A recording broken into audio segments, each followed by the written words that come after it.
ये रास ग्रंथ हमें यही सिखा रहा है कि जो कुछ हम संसार में देख रहे हैं ये मोह चल है। हवे पहला को मोह जन्नी बात तेता दुख रूपी दिनरात दावा नल भले कई भांत तेरी केटली को विख्यात। विष्णु ने लागी जाड़े प्रात का अर्थ क्या है? गर्म हवा बहती है तो सबको लगती है, साधु संत को भी लगती है, गृहस्थी को भी लगती है, राजा को भी लगती है। लोकेशणा वितेषणा दारेषणा की अग्नि सबको जला रही है।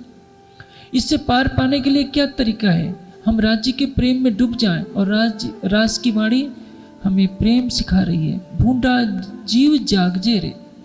जय राम कंसारा को प्रबोधित करते हुए 5 प्रकरण उतरते हैं।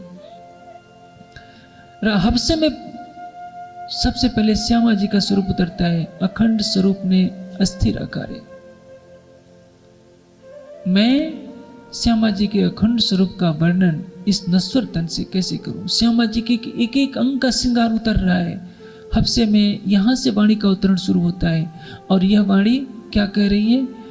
एड़े पगले आपना चलिए पगला एरे प्रमाण सुंदर साची। इसका मतलब क्या?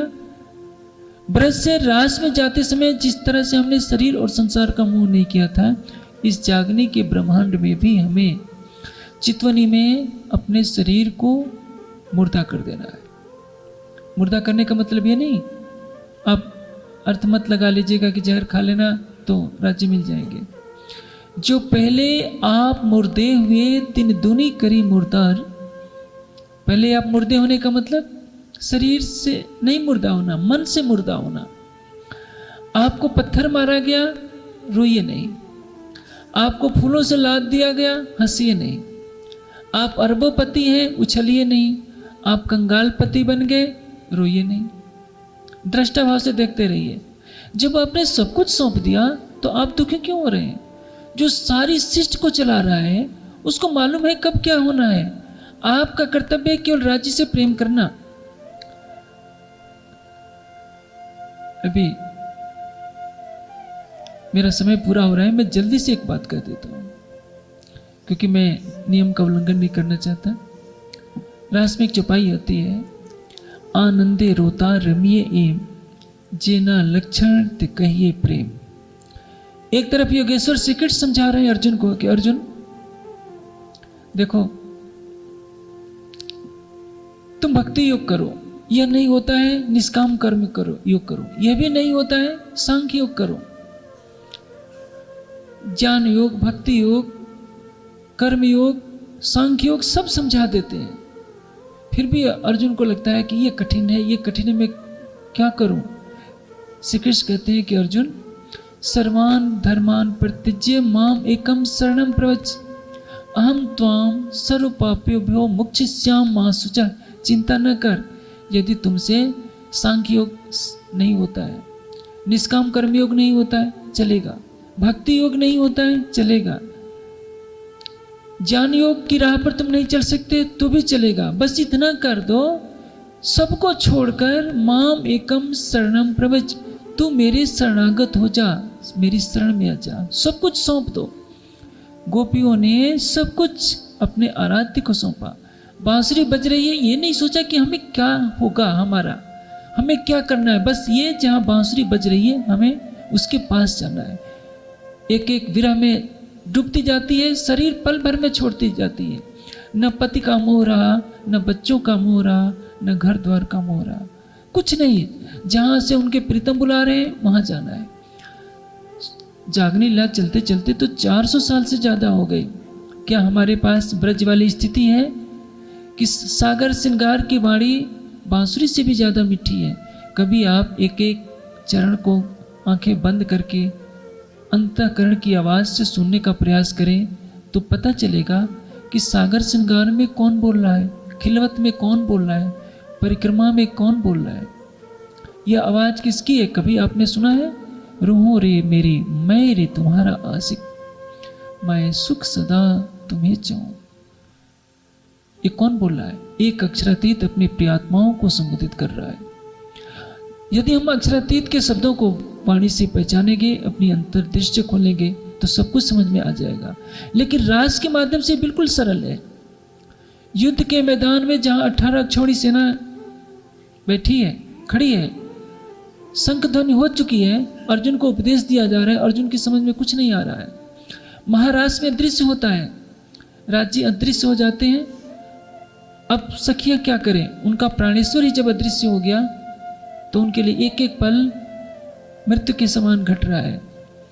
सबने निर्णय किया क्या?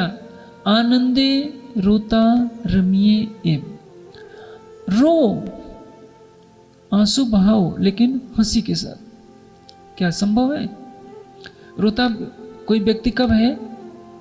जब कष्ट होता है। तो आनंदे रोता रमिए एम, एक एक शब्द पर आप ध्यान देंगे तो सारा दर्शन समझ में आ जाएगा कि रास में कितना तत्व ज्ञान छिपा है। सखियों को यदि अपने प्राणेश्वर को पाना है तो नाटक की लीला करनी पड़ेगी, रोना धोना बंद करना पड़ेगा। जो अब तक विरह में खोजती रही है, नहीं मिला है, तो भी ब्रज की सारी लीला का नाटक करना पड़ेगा। जैसे दही की लीला होती है, माखन चोरी की लीला होती है, कृष्ण के पास जाती हैं, वो सारी नाटक कर रही हैं। कृष्ण के पास जाकर हंस भी रही हैं, क्योंकि ब्रज में जो हंसी की लीला हुई थी, अंदर दुख है प्रीतम को खोने का, लेकिन हंस करके दिखाना है। कितनी कठिन परीक्षा ली जा रही है। आप कोई दुख में डूबा हो और उससे जाकर कहिए कि तुम खिलखिला करके हंस करके दिखाओ, उसको कितना बुरा लगेगा। रास में कहा जा रहा है, आनंदे रोता रमिए जेनाते लक्षण कहिए प्रेम। लेकिन अब वो सखियां कर रही हैं कि इस यज्ञ करने से यदि हमारे प्रीतम मिल जाते हैं तो हम रोते हुए भी हंस करके दिखाएंगे, और वो कर रही हैं। मेरे कहने का आशय बात समझ गए?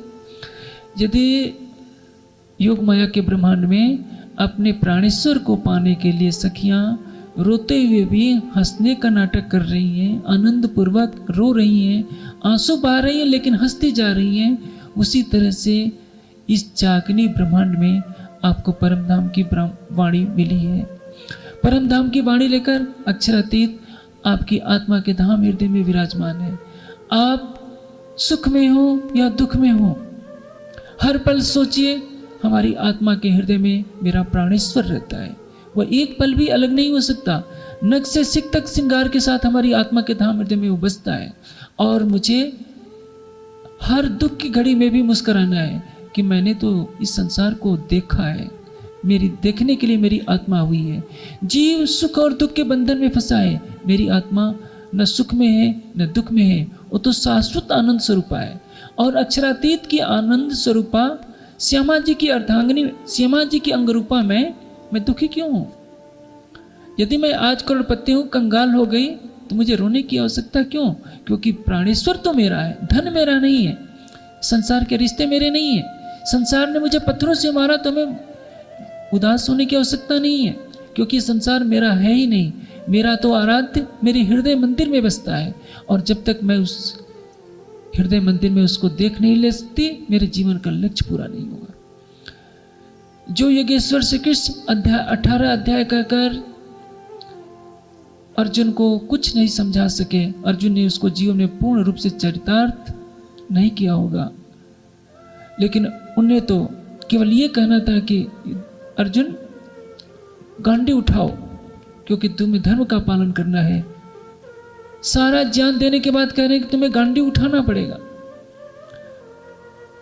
हमें रास की एक सरल सी चौपाई सारा तत्व ज्ञान दे रही है कि आनंदे रोता रमिये जेनाते कहिए लक्षण प्रेम।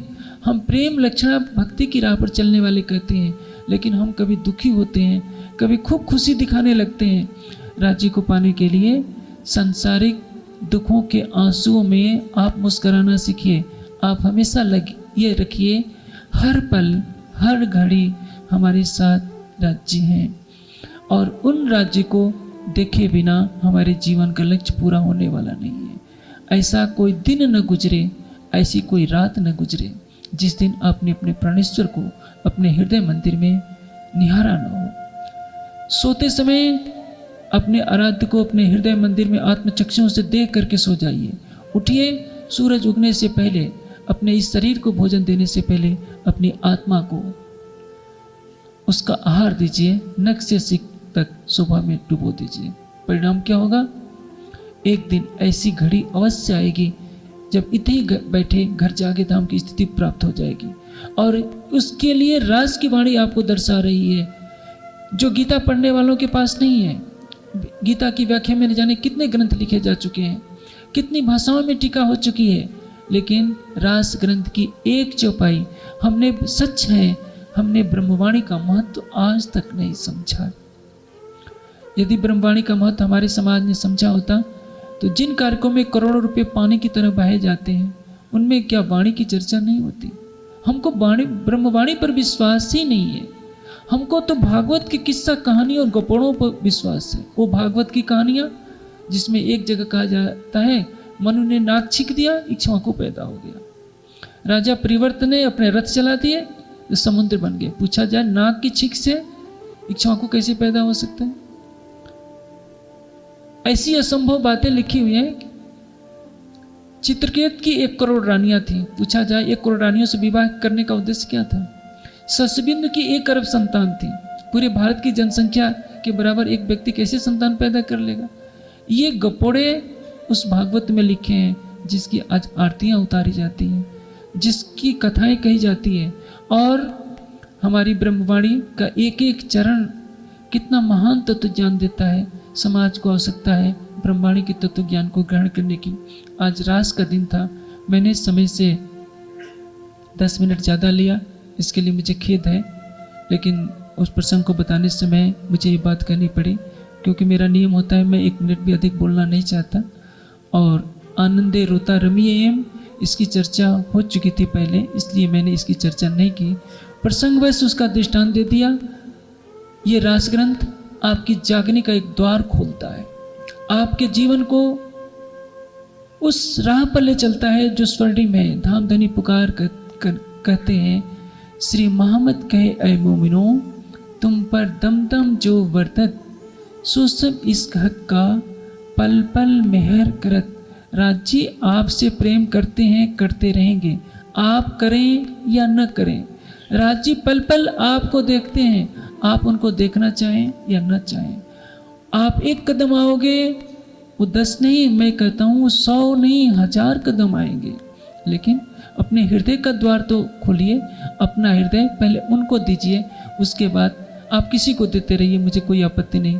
पत्नी को दीजिए, पुत्र को दीजिए, मित्र को दीजिए, लेकिन पहले आपके हृदय पर अधिकार केवल राज्य का होना चाहिए। ये रास की वाणी सिखाती है। मेरा अनुमान है कि मेरी बातें आपको अच्छी लगी होगी। ये 1 चौपाई की चर्चा अभी पूरी हुई। रास से क़यामत नमत तक की वाणी के एक एक चरण में अथाह ज्ञान का सागर भरा हुआ है। राज्य ऐसी कृपा करें कि हमारा समाज तो क्या सारा संसार ब्रह्मवाणी की महिमा को जाने और उसके ज्ञान सागर में डूबकर अपनी आत्मा को आनंद के सागर में डुबाए। अब चुपाई बोलिए श्री प्राणनाथ प्यारी की जय। अमने थयो अति मोह रे, अमने बालो वाला रामत रासनी कीजे।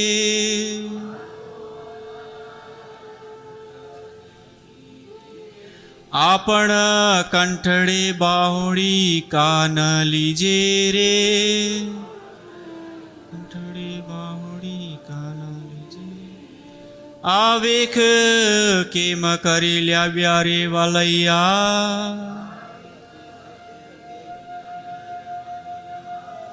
अमने थयो अति मोह रे, अमने थयो अति मोह रे। बोलो श्री प्राणनाथ प्यारे की, श्री सद्गुरु महाराज की।